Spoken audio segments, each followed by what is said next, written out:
Hello and welcome to The Essential Reads. My name is Isaac and my goal is to bring to you a bunch of classic audiobooks in an easy and accessible way. We are continuing with Sense and Sensibility by Jane Austen, and this is Chapter 20.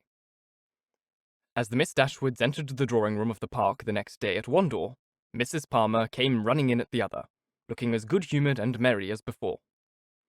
She took them all most affectionately by the hand, and expressed great delight in seeing them again. "I'm so glad to see you," said she, seating herself between Elanor and Marianne. "for it is so bad a day I was afraid you might not come, which would be a shocking thing as we go away tomorrow. We must go, for the Westons come to us next week, you know. It was quite a sudden thing, our coming at all, and I knew nothing of it till the carriage was coming to the door. And then Mr. Palmer asked me if I would go with him to Barton. He's so droll, he never tells me anything. I'm so sorry we cannot stay longer. However, we shall meet again in town very soon, I hope." They were obliged to put an end to such an expectation. "Not go to town?" cried Mrs. Palmer with a laugh. "I should be quite disappointed if you do not. I could get the nicest house in the world for you next door to ours in Hanover Square. You must come indeed. I am sure I shall be very happy to chaperone you at any time till I'm confined, if Mrs. Dashwood should not like to go in public." They thanked her, but were obliged to resist all her entreaties. "Oh, my love," cried Mrs. Palmer to her husband, who just entered the room, "you must help me persuade the Miss Dashwoods to go to town this winter." Her love made no answer, and after slightly bowing to the ladies, began complaining of the weather. "How horrid all this is," said he. "Such weather makes everything and everybody disgusting. Dullness is as much produced within doors as without by rain. It makes one detest all one's acquaintance. What the devil does Sir John mean by not having a billiard room in his house? How few people know what comfort is. Sir John is as stupid as the weather." The rest of the company soon dropped in. "I am afraid, Miss Marianne," said Sir John, "you have not been able to take your usual walk to Allenham today." Marianne looked very grave and said nothing. "Oh, don't be so sly before us," said Mrs. Palmer, "for we know all about it, I assure you. And I admire your taste very much, for I think he is extremely handsome. We do not live a great way from him in the country, you know. Not above 10 miles, I dare say." "Much nearer 30, said her husband. "Ah, well, there's not much difference. I never was at his house, but they say it is a sweet, pretty place." "As vile a spot as I ever saw in my life," said Mr. Palmer. Marianne remained perfectly silent, though her countenance betrayed her interest in what was said. "Is it very ugly?" continued Mrs. Palmer. "Then it must be some other place that is so pretty, I suppose." When they were seated in the dining room, Sir John observed, with regret, that they were only 8 altogether. "My dear," said he to his lady, "it is very provoking that we should be so few. Why did you not ask the Gilberts to come to us today?" "Did I not tell you, Sir John, when you spoke to me about it before, that it could not be done? They dined with us last." "You and I, Sir John," said Mrs. Jennings, "should not stand upon such ceremony." "Then you would be very ill-bred," cried Mr. Palmer.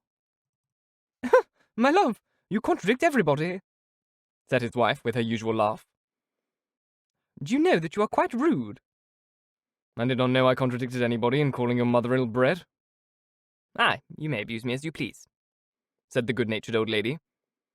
"You've taken Charlotte off my hands, and cannot give her back. So there I have the whip-hand of you."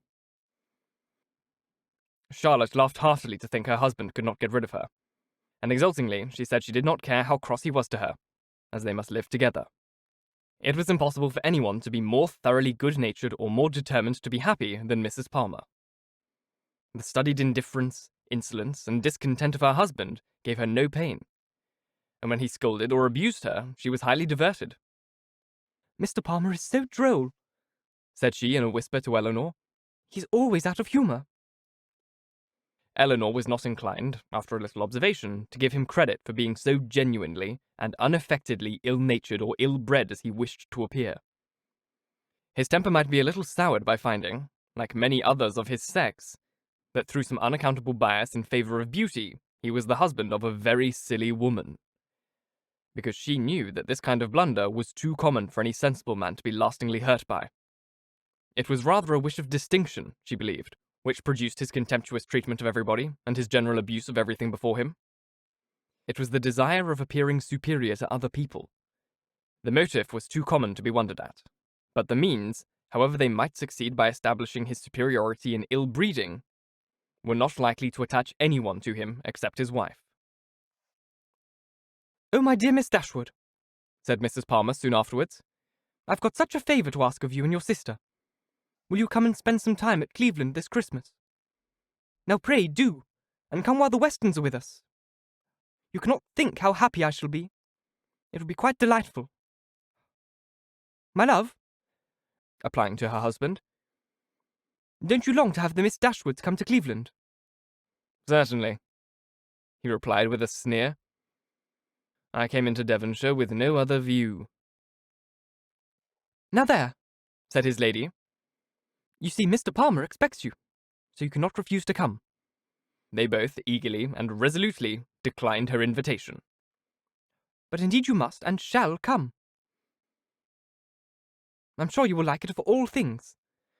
The Westons will be with us, and it will be quite delightful. You cannot think what a sweet place Cleveland is. And we are so gay now, for Mr. Palmer is always going about the country canvassing against the election. And so many people come to dine with us that I never saw it before. It is quite charming. But poor fellow, it is very fatiguing to him, if he is forced to make everybody like him." Elanor could hardly keep her countenance as she assented to the hardship of such an obligation.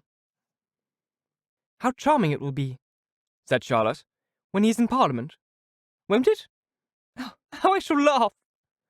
It'll be so ridiculous to see all his letters directed to him with an MP. But do you know, he says he will never be frank for me. He declares he won't, don't you, Mr. Palmer?" Mr. Palmer took no notice of her. "He cannot bear writing, you know," she continued. "Says it is quite shocking."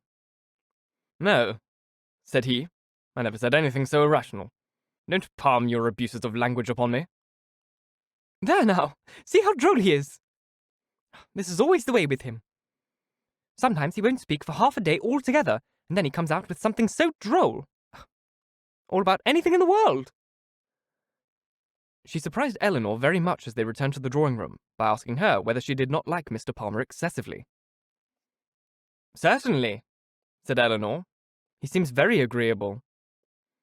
"Well, I'm so glad you do. I thought you would. He's so pleasant.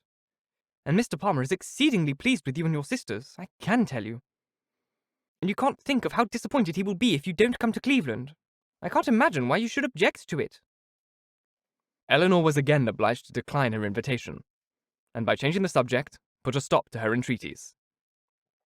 She thought it probable that as they lived in the same county, Mrs. Palmer might be able to give some more particular account of Willoughby's general character than could be gathered from the Middletons' partial acquaintance with him, and she was eager to gain from anyone such a confirmation of his merits as might remove the possibility of fear from Marianne. She began by inquiring if they saw much of Mr. Willoughby at Cleveland, and whether they were intimately acquainted with him. "Oh dear, yes, I know him extremely well," replied Mrs. Palmer. "Not that I ever spoke to him, indeed, but I have seen him forever in town. Somehow or other, I never happened to be staying at Barton while he was at Elanor.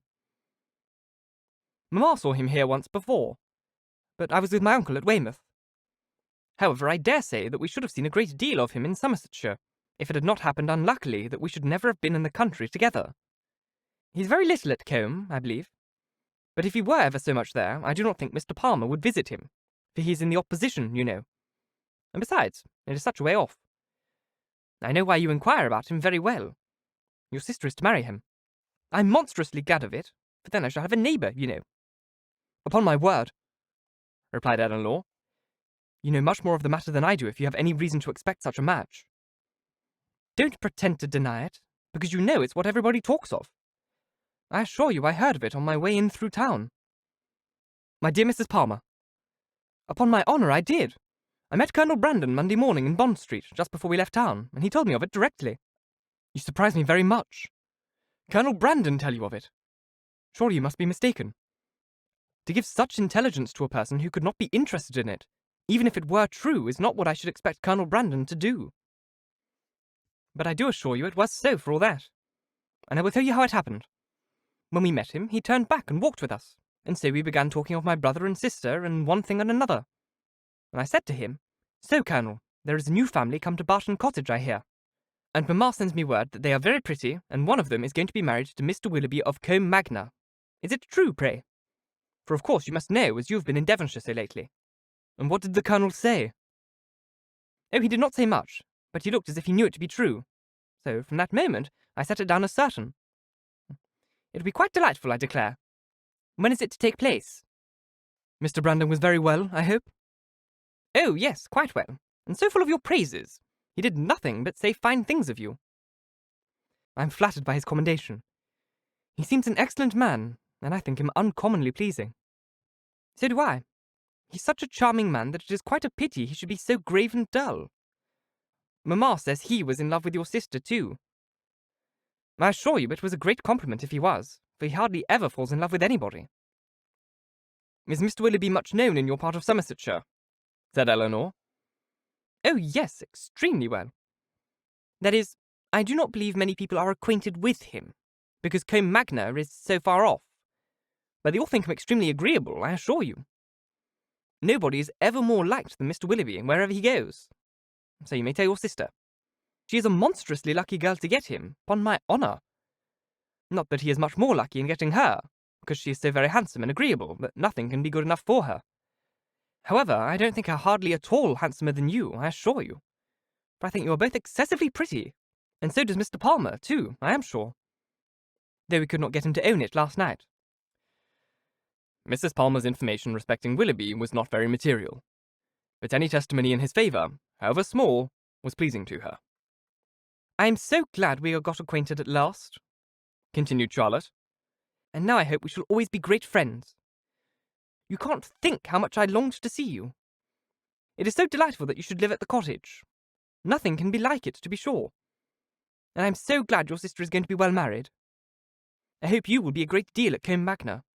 It is a very sweet place by all accounts." "You have been long acquainted with Colonel Brandon, have you not?" "Yes, a great while. Ever since my sister married. He was a particular friend of Sir John's. I believe," she added in a low voice, "he would have been very glad to have me if he could. Sir John and Lady Middleton wished it very much, but Mamma did not think the match good enough for me. Otherwise Sir John would have mentioned it to the Colonel, and we should have been married immediately." "Did Colonel Brandon know of Sir John's proposal before it was made? Had he never owned his affection to yourself?" "Oh, no. But if Mamma had not objected to it, I dare say he would have liked it of all things. He had not seen me then above twice, for it was before I left school. However, I am much happier as I am. Mr. Palmer is just the kind of man I like." Thank you so very much for listening. If you enjoyed, please like, comment, share, all that jazz, and if you really enjoyed, do subscribe, because there is more to come. If you're listening on podcast, please leave a review, as it helps get this in front of as many people as possible, and reading your reviews really makes my day. If you want to support the show further, you can click on the Ko-Fi link, which is on screen here or in the description box, or if you're on YouTube, you can just leave a super thanks, which would really, really mean the world to me. Once again, thank you so very much for listening, and until next time, bye-bye.